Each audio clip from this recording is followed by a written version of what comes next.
Hello friends, Radhe Radhe, जय श्री कृष्ण। कैसे हैं आप सब? आशा करती हूँ आप सब ठीक होंगे, स्वस्थ होंगे। हम भी ठीक हैं, स्वस्थ हैं। तो जैसे अब मौसम बदल गया है, हमारे ठाकुर जी की सेवा में भी कुछ ना कुछ थोड़े बहुत परिवर्तन आएंगे, जो कि कई लोग करते हैं। एकदम से ठंडे पानी से नहलाने लगते हैं, या गर्मी में भी गर्म पानी से नहलाते हैं, ठंडियों में भी ठंडे पानी से नहलाने, कुछ उल्टा सीधा करते हैं। जिन लोगों को सेवा पता नहीं होती है, मैं उनकी बात कर रही हूँ। तो इसमें ये है कि जिनको नहीं पता है, भोले भाव से वो कर रहे हैं, कोई बात नहीं।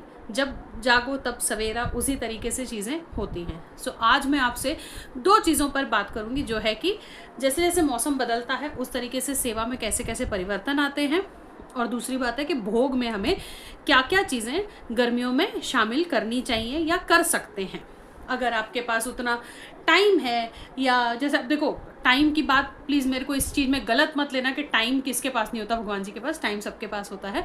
लेकिन हमारे टाइम को देखते हुए ये होता है ना कि बहुत सी लेडीज़, बहुत सी फीमेल्स या बहुत से बच्चे जो हैं ठाकुर जी की सेवा करते हैं, स्कूल कॉलेज जा रहे हैं, या बहुत सी महिलाएं ऐसी हैं जो वर्किंग हैं, बहुत ज़्यादा सेवा नहीं कर पाती हैं, लेकिन फिर भी उनका मन खिंचता है कि किसी तरीके से हम ठाकुर जी की सेवा करें। उन सभी चीज़ों पर मैं आप लोगों को आज छोटे छोटे टिप्स एंड ट्रिक्स बताऊंगी, जो आपको सेवा में हेल्पफुल होंगे। सबसे पहले बात करते हैं कि हमारे जो लाला हैं, बहुत छोटे बाबू हैं, तो इनकी जो सेवा में परिवर्तन आता है मौसम को देखते हुए आता है। अभी जैसे आप अपने बच्चों को इस मौसम में, जैसे आप अपने बच्चों को जिस पानी से नहलाते हैं, हल्का गुनगुना पानी, क्योंकि बहुत ज़्यादा ठंडे पानी भी जो है ना एकदम से डालते, कभी कभी ठंड लगती है, या बहुत ज़्यादा गर्म पानी से एकदम गर्मी लगती है, लेकिन गुनगुना पानी अभी भी हम लोग यूज़ कर रहे हैं। उसी तरीके से हल्का गुनगुना पानी आपको सेवा में भी लेना है इस वक्त। जैसे आप ठाकुर जी को नहलाते हैं या कुछ है, तो आप गुनगुने पानी से ही उनको नहलाइए। या फिर अगर आप बाहर बैल्कनी में या पोर्च पे उनको नहलाते हैं जहाँ धूप है, तो वहाँ आप फिर भी ठंडा पानी, जो रेगुलर टैप वाटर होता है, जो नल में पानी आ रहा है, उस पानी का उपयोग कर सकते हैं। लेकिन ये नहीं कि गर्मी आ रही है तो बिल्कुल ठंडे बर्फ़ जैसे पानी से हमने नहला दिया, तो वो भी नहीं करना है। रेगुलर ठंडे पानी से हम उन्हें नहला सकते हैं, अगर धूप में बैठा के नहला रहे हैं। और अगर आप अंदर मंदिर में ही उनकी सेवा करते हैं, तो आप उनको हल्के गुनगुने पानी से नहलाइए। पानी में थोड़ा और जैसे गर्मी आएगी, तो उसमें हमें क्या करना है कि पानी में हम गुलाब जल मिला करके नहलाएंगे, क्योंकि गुलाब जल की जो तासीर होती है वो हल्की ठंडी होती है, तो उससे हमें भी अच्छा लगता है ना। जैसे कि हम लोग गुलाब जल का स्प्रे अगर फेस पे लगाते हैं, स्प्रे करते हैं, तो हमें भी बहुत अच्छा लगता है। उसी तरीके से ठाकुर जी को भी बहुत अच्छा लगता है, गुलाब जल की महक उनसे आती है जब, तो गुलाब जल भी हम उसमें मिला सकते हैं। खस का इत्र अगर आपको मिल जाए कहीं, लेकिन ये सब जो मैं खस का इत्र या चंदन का इत्र में जो बोल रही हूँ, गुलाब का इत्र, ये सब जो बहुत गर्मी आती है उस वक्त में हम ये सारी चीज़ें यूज़ करते हैं। लेकिन अभी जो आप इत्र उन पे यूज़ कर सकते हैं वो भी मैं आपको बताऊँगी। तो पानी की बात तो हमने कर ली कि हल्का गुनगुना पानी हो, बिल्कुल ही हल्की सी गर्माहट होनी चाहिए उसमें, बिल्कुल हल्के से हल्की, जिससे हम अपने बच्चों को नहलाते हैं उतनी गर्माहट, उतने पानी से हमें ठाकुर जी को नहलाना है। और जो लोग वर्किंग हैं, तो वो लोग जो हैं, आप अगर डेली नहीं नहला सकते हैं, क्योंकि देखिए हर किसी की अपनी समय सीमा होती है, सब चीज़ें होती हैं, तो उसके हिसाब से हमें काम करना है। अगर आप डेली नहीं भी नहला सकते हैं, तो कोशिश कीजिए कि सैटरडे संडे जैसे आपको छुट्टी होती है, या बीच में किसी दिन आप छुट्टी लेते हैं, कुछ भी करते हैं, या बीच में किसी दिन कोई छुट्टी पड़ रही है, तो उस दिन आप उनकी सेवा अच्छे से अच्छे तरीके से ज़रूर करने की कोशिश कीजिए। दूसरी बात आती है इत्र की। इस मौसम में हम जो हैं ठाकुर जी को चंदन का, बेला, मोगरा, गुलाब, ये सारे इत्र लगा सकते हैं। जब बहुत गर्मी आती है, जो ग्रीष्म ऋतु बोलते हैं, एकदम जब मई जून वाली जो गर्मी होती है, उसमें उनको खस का इत्र चलता है, क्योंकि खस जो होती है वो ठंडी होती है, ठंडक देती है, इसलिए उनको खस का इत्र चढ़ाया जाता है, उससे मालिश उनकी की जाती है। लेकिन गर्मियों में हम लोग बहुत ज़्यादा मालिश भी नहीं करते हैं, क्योंकि जैसे हम अपने बच्चे को गर्मियों में बहुत ज़्यादा अगर मालिश कर दें तो उसके भी छाले पड़ते हैं ना, इसीलिए बहुत ज़्यादा मालिश नहीं करनी। बिल्कुल हल्के हाथ से ठाकुर जी को हमें हल्के हाथ से इत्र लगा के उनकी बॉडी की मालिश करनी, क्योंकि छोटे से बालक हैं, क्रॉलिंग करते करते घूमने जाते हैं, खेलने जाते हैं, उनके भी अंग में दर्द होता होगा, तो उनके छोटे छोटे पैर हाथ जो है उनको थोड़े से हमें दबा देना है, थोड़ा सा हल्का सा, जैसे बच्चों के हाथ पैर दबाते हैं वैसे, और उतनी ही मालिश उनको करनी है। गर्मी में बहुत ज़्यादा मालिश भी नहीं करनी है, हल्की हल्की आप मालिश कर सकते हैं। सो इत्र की बात कर दी, पानी की बात कर दी, अब आती है भोग की बारी। तो जो वर्किंग क्लास है उनके लिए तो ये है कि आप जैसे सुबह सुबह भागम भाग में होते हैं, 3 टाइम का भोग उनको नहीं दे पाते हैं, क्योंकि जब ठाकुर जी के भोग की बात आती है तो उनको बिल्कुल ही शुद्ध साफ़ सुथरी जगह में बना हुआ शुद्ध और सात्विक भोजन का ही उन्हें भोग लगाया जाता है। उन्हें बिस्किट का, चॉकलेट का, चोको पाई का, आइसक्रीम का, ये सब भोग हम नहीं लगाते हैं, क्योंकि आइसक्रीम में, अधिकतर आइसक्रीम में, भले ही ग्रीन मार्क हो, लेकिन एग्स का यूज़ किया जाता है आइसक्रीम में, इसीलिए चॉकलेट, बिस्किट, आइसक्रीम, इन सब का भोग हम नहीं लगाते हैं ठाकुर जी को। हम लोग उनको साधारण चीज़ों का जो है भोग लगाते हैं।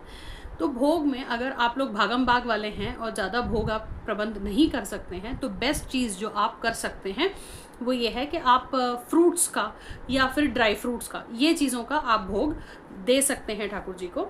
दूध का भोग आप लगा सकते हैं। साधारण दूध आपने गर्म कर लिया, एकदम जो हल्का गुनगुना दूध होता है उस तरीके से, जैसे हम खुद पी सकते हैं उतना गर्म दूध, बहुत ज़्यादा गर्म दूध का भोग ठाकुर जी को नहीं दिया जाता है, क्योंकि बच्चे हैं, इसीलिए बच्चों को बच्चों की तरह ही ट्रीट किया जाएगा। हमारे घर में जो ठाकुर जी हैं वो भी बाल रूप को बच्चों की तरह ही हम लोग सेवा करेंगे। एकदम हल्का गुनगुना जो दूध होता है वो दूध, उसमें चीनी डाल के, अच्छी सी मिठास उसमें डाल करके जो है आप भोग में दूध दे सकते हैं। और जो आम जनता है मेरी तरह, जो घर में बैठती है, घर से ठाकुर जी की पूरी सेवा कर सकती है, तो उसमें आप उनके लिए फल तो शामिल कर ही सकते हैं। मेवे, उनको जो बोलते हैं ना 2 मील्स के बीच में जो भूख लगती है बच्चों को, उसमें आप मेवे दे सकते हैं। फिर उसके बाद उनको हलवा दे सकते हैं। हलवा भी ऐसा जो बहुत भारी भरकम, वैसा गर्मा गर्म वाला हलवा नहीं जो हम सर्दियों में लगाते हैं, लेकिन हल्का गुनगुना ठंडा करके हम हलवा बना सकते हैं, खीर बना सकते हैं, कस्टर्ड बना सकते हैं, फ्रूट कस्टर्ड दे सकते हैं। क्योंकि आप ये सब चीज़ें घर में बना रहे हैं तो आपको पता है आपने बिल्कुल साफ़ सुथरे एनवायरनमेंट में ये चीज़ें बनाई हैं, गैस वैस आपने साफ़ सुथरी करके तब आपने ठाकुर जी के लिए भोग परोसा है, शुद्ध साफ कटोरी में उनके लिए भोग परोसा है। तो आप घर में कोई भी चीज़ उनको बना करके भोग लगा सकते हैं। फ्रूट कस्टर्ड बना दिया, किसी दिन शाही टुकड़ा बना दिया, क्योंकि उसके ऊपर ठंडी ठंडी रबड़ी डाली जाती है। ब्रेड को अच्छे से जो है आपने घी में अच्छे से उसको ये कर दिया, पका दिया, उसके बाद ठंडी ठंडी रबड़ी उसके ऊपर घर में बना के डाल दी। या फिर जो भी हम सब्जी, रोटी, पराठा, ये सब चीज़ें जो भी घर में बनाते हैं उन चीज़ों का भोग लगा सकते हैं। छाछ का भोग आप लगा सकते हैं उनको, मीठी लस्सी का भोग लगा सकते हैं, मीठी दही खिला सकते हैं। क्योंकि हमारे बच्चों के लिए भी हम लोग बोलते हैं ना कि बच्चा अगर खाना नहीं खा रहा तो कोई बात नहीं, उसे 1 कटोरी दही भर के खिला दो तो बच्चे का पेट भर जाता है। उसी तरीके से दही में चीनी डाल के आप मीठी दही का भी उनको भोग लगा सकते हैं। पराठा, चाय तो खैर नहीं देते हैं हम लोग ठाकुर जी को, क्योंकि बच्चों को हम लोग चाय नहीं देते, इसीलिए हम लड्डू गोपाल को भी चाय नहीं देते। सो इन सब चीज़ों को हम लोग अपने भोग में गर्मियों में शामिल कर सकते हैं। मिल्क शेक्स वगैरह आप घर में बना करके ज़रूर दे सकते हैं। जैसे ताज़े फल हैं, जैसे अभी थोड़े टाइम में आम आ जाएगा मार्केट में, तो आम रस आप बना करके उनको खिला सकते हैं। मैंगो मिल्क शेक बना सकते हैं। आम रस एक अलग चीज़ हो गई, मैंगो मिल्क शेक एक अलग चीज़ हो गई। आम से बनी हुई और चीज़ें, जैसे आपने आम काट दिया, उसके ऊपर आपने घर की बनी हुई रबड़ी डाल दी, या कस्टर्ड में आम आपने मिला करके दिया। इस तरीके के फ्रूट्स में आप जो चीज़ें घर में आप जो बनाते हैं उनसे ये चीज़ें हम बना सकते हैं। फिर किसी दिन एप्पल आपने काटा है तो एप्पल का दूध में मिला के एप्पल मिल्क शेक बना दिया। इस तरीके से ये सारी चीज़ों को हम लोग भोग में शामिल कर सकते हैं। दाल, रोटी, चावल जो है, ये सब चीज़ें तो हम लोग भोग देते ही हैं जो सात्विक तरीके से बनाया हुआ है। सो ये हो गई आज की सेवा और भोग की बातें। अब मैं आपसे बात करती हूँ हमारे जो सेल आउट चीज़ें चल रही हैं, जो मैं आपको बताती रहती हूँ, हमारे पास ये भी सामान है, ये भी सामान है, अगर आप ख़रीदना चाहते हैं। सो आपके सपोर्ट से मुझे थोड़े से ऑर्डर्स आ रहे हैं, लेकिन मैं आप लोगों से हाथ जोड़ करके विनती करना चाहती हूँ, प्लीज़ प्लीज़ प्लीज़ हमसे COD की बात अभी मत कीजिए। COD के लिए हम लोग एकदम कमर तोड़ कोशिश कर रहे हैं कि कुछ ना कुछ प्रोसेस हो जाए हमारा, जिससे हमें COD का ऑप्शन हम खोल सकें। बट अभी तक मेरा प्रोसीजर कहीं ना कहीं अटक रहा है, जिसकी वजह से मैं COD सर्विस, जो कैश ऑन डिलीवरी वाली सर्विस है, इसको मैं स्टार्ट नहीं कर पा रही हूँ। 8 महीने से मैं इसके पीछे पड़ी हुई हूँ, बिल्कुल कहीं से कोई गुंजाइश मुझे नहीं दिख रही है। अगर आपको कोई चीज़ पसंद आती है, आप मंगाना चाहते हैं, आप बेझिझक होके मंगवा सकते हैं। आपके पास जो सामान आपने सिलेक्ट किया है वो सामान आप तक पहुंचेगा, वैसा का वैसा सेम चीज़ पहुंचेगी, ये मेरी गारंटी है। व्हाट्सएप पे आप कनेक्ट कर सकते हैं, वीडियो कॉल पे आप कनेक्ट कर सकते हैं। इस वक्त हम लोग कैश ऑन डिलीवरी के ऑर्डर्स नहीं दे पा रहे हैं, सिर्फ और सिर्फ प्रीपेड ऑर्डर्स ही हम लोग दे पा रहे हैं। तो अगर आप भरोसा कर सकते हैं, कोई चीज़ पसंद आ रही है, भरोसा कर सकते हैं, ले सकते हैं। गुड़गांव के अंदर अगर आप हैं तो आप लोग हमारे पास आकर भी अपने मन की जो भी चीज़ आपको समझ आ रही हो, जो चीज़ पसंद आ रही हो, वो आप सामान हमसे ले सकते हैं। आपको एड्रेस वगैरह सब कुछ प्रोवाइड करवा दिया जाएगा। अगर आप गुड़गांव और दिल्ली के अंदर हैं, आप आ सकते हैं, तो आप ज़रूर आ करके सामान अपने पसंद का पिक कीजिए।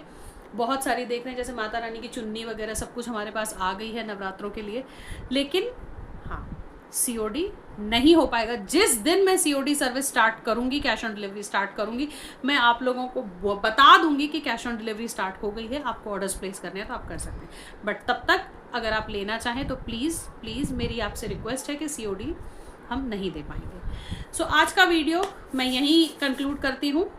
कोई भी आपके सजेशंस हों, आपके कोई भी क्वेश्चंस हो, कुछ भी हो, आप इसी वीडियो के नीचे हमें कमेंट कर दीजिएगा। और आज के लिए मैं लेती हूँ आपसे विदा। अगले वीडियो में किसी नए टॉपिक के साथ जल्दी मिलूंगी। राधे राधे।